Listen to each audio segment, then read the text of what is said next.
नमस्कार शिक्षक साथियों, बिहार विशिष्ट शिक्षक चैनल के अनमोल पेश का शिक्षा संवाद के एक और नई एपिसोड में आप सभी शिक्षक साथियों का तहे दिल से स्वागत है। साथियों, सबसे पहले टीचर ऑफ द डे बनने के लिए राम प्रवेश पासवान जी फ्रॉम बेगूसराय एंड मोहम्मद जकी इमाम जी फ्रॉम सहरसा को मेनी कॉन्ग्रेचुलेशन। अगर आप भी बनना चाहते हैं टीचर ऑफ द डे तो इस वीडियो को शेयर करके अपने नाम और पता के साथ एक प्यारा सा कमेंट जरूर करिएगा। खबरों की सिलसिला स्टार्ट करें तो पहली बड़ी अपडेट, जी हां शिक्षक बंधुओं, नीतीश की 10वीं सरकार शिक्षा विभाग में वापस से पुराने नेतृत्व। जी हां शिक्षक बंधुओं, पटना में गांधी मैदान पर ऐतिहासिक शपथ समारोह में नीतीश कुमार ने 10वीं बार मुख्यमंत्री पद की शपथ ली। साथ में उप मुख्यमंत्री सम्राट चौधरी और विजय सिन्हा ने भी शपथ ग्रहण किया।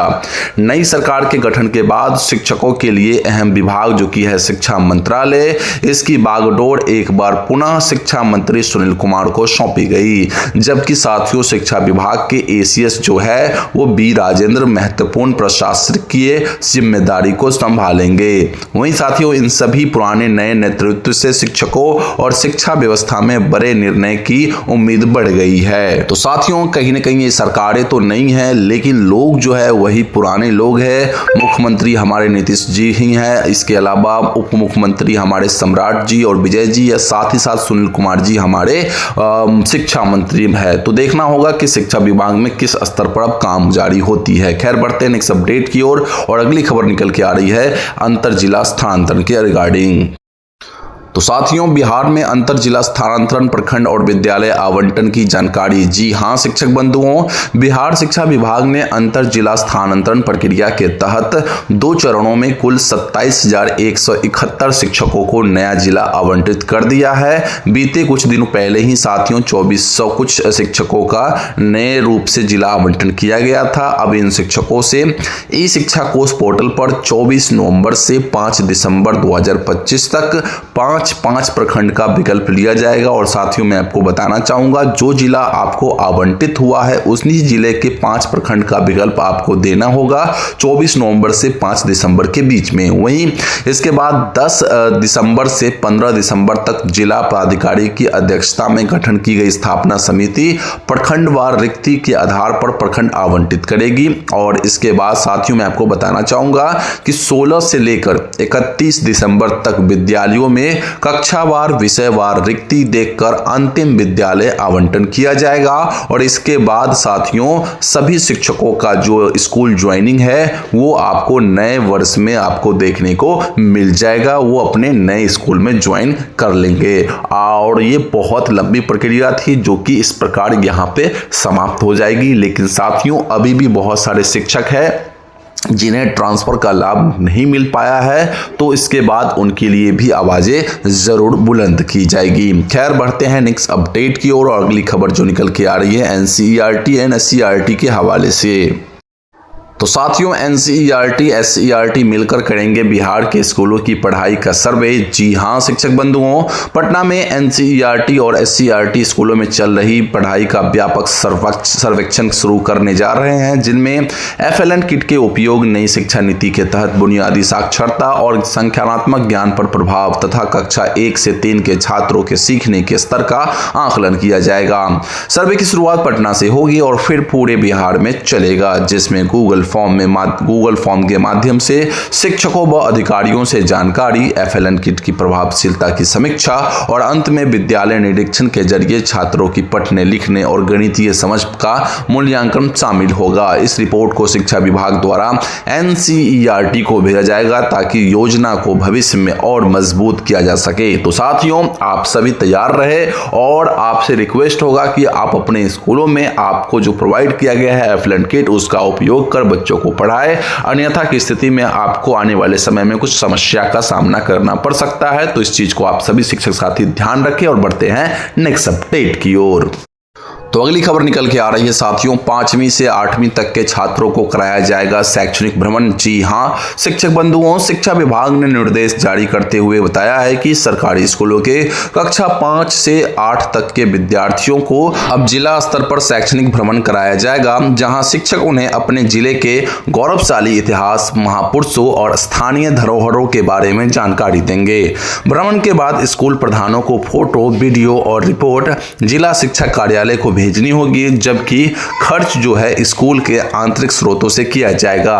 केवल स्वस्थ बच्चों को 2 से 3 शिक्षकों की देखरेख में इस भ्रमण पर ले जाया जाएगा, जिसमें पटना के छात्रों के लिए गांधी संग्रहालय, बापू टावर सहित महत्वपूर्ण स्थलों का दौरा भी शामिल है। इसी के साथ साथियों बढ़ते हैं नेक्स्ट अपडेट की ओर और अगली जो खबर निकल के आ रही है साथियों, शिक्षकों ने कोषागार कर्मियों पर घूस लगाने की शिकायत दर्ज की। जी हां शिक्षक बंधुओं, खबर निकल के आ रही है बेगूसराय में बकाया वेतन भुगतान को लेकर शिक्षकों ने जिला कोषागार के कुछ कर्मियों पर 1% घूस मांगने का गंभीर आरोप लगाया है। बिहार स्टेट टीचर्स एसोसिएशन गोपगोट ने प्रतिनिधिमंडल ने डीएम एवं वरीय कोषागार अधिकारी को ज्ञापन देकर बताया कि घूस देने पर पूरा भुगतान कर दिया जाता है, जबकि इनकार करने पर वेतन विपत्र वापस कर दिया जाता है या अधूरा भुगतान कर फाइल को रोक दिया जाता है। मातृत्व अवकाश के वेतन में भी मनमानी और कई माह का भुगतान रोकने की शिकायत सामने आई है। संघ ने चेतावनी दी है कि शिक्षकों से अवैध वसूली किसी भी हाल में बर्दाश्त नहीं की जाएगी। तो साथियों ये जो अपडेट निकल के आ रही है बेगूसराय से, लेकिन कहीं ना कहीं मुझे भी कई जगहों से इस तरह की संबंधित खबरें निकल के आ रही है, शिकायतें मुझ तक भी मिल रही है। तो क्या आपके जिला में कुछ इस तरह का हाल है अथवा नहीं, आप कमेंट बॉक्स में जरूर बताएं।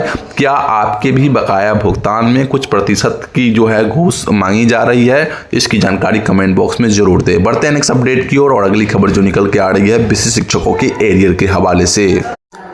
बेसिक शिक्षकों का एरियर भुगतान पूरा 1.21 लाख रुपए होंगे क्रेडिट। जी हां शिक्षक बंधुओं, बेसिक शिक्षकों के एरियर भुगतान की प्रक्रिया पूरी कर दी गई है और लगभग 1,21,000 रुपए की राशि खातों में क्रेडिट की जाएगी। एसीएस बी राजेंद्र के निर्देश के बाद नवंबर वेतन और एरियर दोनों के भुगतान की कार्रवाई तेज कर दी गई है। तकनीकी बाधाओं वाले जिलों में पुनः फिक्सेशन और भुगतान प्रक्रिया शुरू हो चुकी है। कई शिक्षकों का एरियर और वेतन मिलाकर लगभग 1.5 लाख रुपए तक का राशि क्रेडिट होगी इस बार नवंबर वेतन के साथ में। तो साथियों आप जरूर बताएं कि आपका एरियर कितना बन रहा है, इस नवंबर वेतन के साथ आपका भुगतान कितना होगा, इसकी जानकारी कमेंट बॉक्स में जरूर दें ताकि शिक्षकों को इसके बारे में जानकारी प्राप्त हो सके। और साथ ही साथ आप जरूर बताएं कि आप किस बैच के टीचर हैं, ताकि इससे शिक्षकों को और आसानी हो सके। और अगर आपको पता नहीं है, जानना है, तो इसके लिए भी अपना बैच और साथ ही साथ अपनी कैटेगरी को जरूर मेंशन करके कमेंट करें। बढ़ते हैं नेक्स्ट अपडेट की ओर। अगली अपडेट निकल के आ रही है डोर टू डोर सर्वे के हवाले से। तो डोर टू डोर सर्वे और स्टेशन ईंट भट्टों पर चलेगा विशेष अभियान। जी हां शिक्षक बंधुओं, शिक्षा विभाग ने 6 से 19 वर्ष आयु वर्ग के उन बच्चों को पुनः स्कूल से जोड़ने के लिए विशेष अभियान शुरू किया है जो 30 दिन से अधिक अनुपस्थित रहकर आउट ऑफ स्कूल श्रेणी में आते हैं। इनके लिए डोर टू डोर सर्वे के साथ रेलवे स्टेशन, ईंट भट्टों और अन्य संवेदनशील स्थानों पर भी अभियान चलाया जाएगा। हर विद्यालय में नोडल शिक्षक, हेल्प डेस्क और कोर कमेटी बनाकर निगरानी की जाएगी। जैसा कि मैंने कल वाली वीडियो में बताया था कि शिक्षकों की भी इसमें अहम भूमिका होगी, तो आपके विद्यालय से एक नोडल शिक्षक को बनाया जाएगा। जबकि साथियों अगर अन्य खबर की ओर बढ़ते हैं तो 15 से 19 वर्ष के वे किशोर जिन्होंने 10वीं या 12वीं पूरी नहीं की है, उन्हें भी सर्वे में शामिल कर शिक्षा से जोड़ने की वैकल्पिक व्यवस्था की जाएगी। घर घर सर्वे में मिले सभी बच्चों का विवरण डाटाबेस ऐप पर अपलोड करना अनिवार्य होगा ताकि उनकी शिक्षा की वास्तविक निगरानी की जा सके। तो साथियों ये इसी के साथ हम बढ़ते हैं नेक्स्ट अपडेट की ओर और अगली खबर काफी महत्वपूर्ण है। तो विद्यालयों में बाल विवाह के खिलाफ सभी लेंगे संकल्प। जी हां शिक्षक बंधुओं, डेट याद रखिएगा आप सभी साथी। बिहार में 27 नवंबर 2025 को, जो कि बस कुछ ही दिनों में आने वाली है, इस दिन सभी सरकारी स्कूलों में बाल विवाह मुक्त भारत अभियान के तहत प्रतिज्ञा दिवस मनाया जाएगा, जिसमें छात्र, शिक्षक और अभिभावक मिलकर बाल विवाह जैसे सामाजिक बुराइयों को रोकने का संकल्प लेंगे।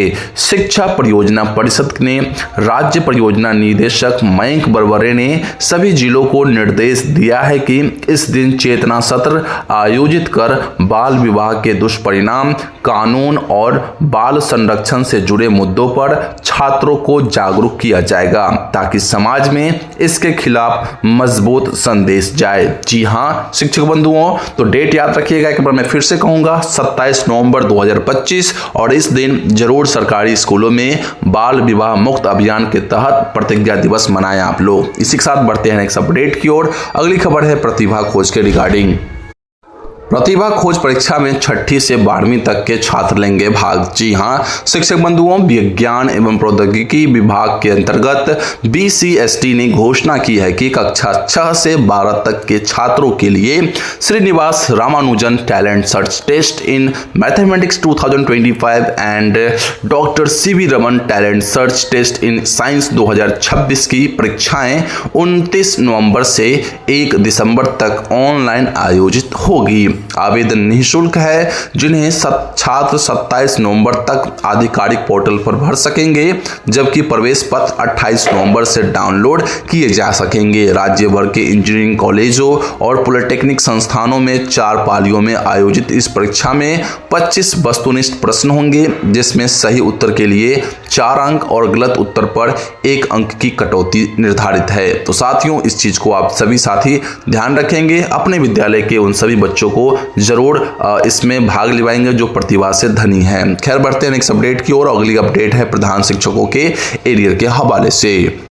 तो साथियों, प्रधान शिक्षकों को जल्द मिलेगा एरियर अपडेट की जानकारी। जी हां शिक्षक बंधुओं, प्रधान शिक्षकों की एरियर से जुड़ी कुछ दिनों में जारी होने वाली है। संभावना है कि कुछ दिनों में आपको कुछ इससे जुड़ी स्पेशल जानकारी मिलेगी, जिसमें मूल्य बेसिकली अगर मैं देखूं तो 3 तरह का एरियर बन रहा है साथियों। पहला है विशेष शिक्षक के रूप में कार्यकाल का एरियर, दूसरा है प्रधान शिक्षक बनने पर पे प्रोटेक्शन के बाद का एरियर, और तीसरा जो कि थोड़ा मुश्किल है वर्तमान समय में, लेकिन जो एरियर बन सकता है वो है 2022 में 30,500 मूल वेतन से बढ़कर वर्तमान में लगभग 34,000 तक संशोधन का एरियर। नए वेतन ढांचे के बाद प्रधानाध्यापकों का वेतन लगभग 39,000 और कुल ग्रोस सैलरी जो है साथियों कहीं न कहीं 58,000 से 59,000 तक पहुंच सकती है, जबकि 8वें वेतन आयोग की संभावनाओं के बीच भविष्य में राशि 80,000 तक बढ़ने की संकेत मिल रहे हैं। तो साथियों, वर्तमान स्थिति में 2 तरह का एरियर तो इन प्रधान शिक्षकों को बहुत जल्द मिलने वाली है। एक उनके विशेष शिक्षक रहते हुए जो इन्होंने काम किया है उसके रूप में जो इनका एरियर बन रहा है, और दूसरा प्रधान शिक्षक बनने के बाद जो इन्हें भी पे प्रोटेक्शन का लाभ मिला है। तो अगर ये नियोजित या विशिष्ट के रूप में 30,500 से अधिक मूल वेतन प्राप्त कर रहे थे, तो उन्हें उस मूल वेतन के आधार पर वेतन भुगतान होगा और उसका एरियर बन के भी इनको भुगतान किया जाएगा। तो साथियों, ये थी आज की वो सारी खबरें जो कि मैंने आपको प्रोवाइड कर दी। आई होप आपको पसंद आई होगी। अच्छी लगी तो वीडियो को लाइक करके चैनल को सब्सक्राइब जरूर से कर ले, और साथ ही साथ आप हमारे व्हाट्सएप चैनल को ज्वाइन कर सकते हैं, क्योंकि इसमें से अधिकांश वो न्यूज़ जो मैंने आपको आज प्रोवाइड की उसे मैंने कल ही अपने व्हाट्सएप चैनल पर दे दी थी। तो चाहिए आप अभी कभी हमारे चैनल को ज्वाइन कर लीजिए, लिंक वीडियो के डिस्क्रिप्शन बॉक्स में है। फिलहाल मिलते हैं अगली वीडियो में, तब तक के लिए बने रहिए चैनल के साथ। जय हिंद।